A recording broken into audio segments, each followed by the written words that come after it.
issues or things that you're dealing with in the middle of a cornfield, as you said. How does that look differently, or what are some of the barriers that you see to families trying to get services out in Arthur? Well, a couple different things that come to mind. If anybody grew up in a town of 500 people or less? So I can tell you that most small towns in North Dakota are very similar. They're very tight-knit.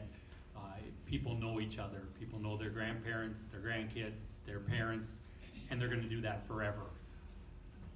What I have found is at the cafe or the implement dealer or the bank, they're not having conversations about mental health like we are today. Those conversations usually are associated with the words insane or crazy. It's tied to a shooter in Florida or the tragedy at Columbine. And there's a great stigma attached to that conversation.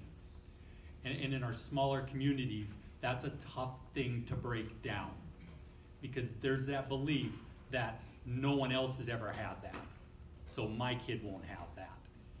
And that's tradition, and that's culture, and that's something that in our smaller communities right now, the conversation and the awareness has to change for us to even be able to start having those conversations. We can have them at the school, and we can have them with the parents who are engaged, but it can't just be the people that are bringing people into our school, it's the community as a whole to see that this is, again, like we said, it's not a school issue, it's a community issue. In terms of barriers, one of the most basic ones is distance. It's 35 miles, and you might say, well, that's nothing. For some families, that's everything. And so that distance to go get services is a huge barrier right now in our rural communities. And we're lucky, we're 35 miles away from Arthur. People that are 75, 80, 100 miles, it just can't be done.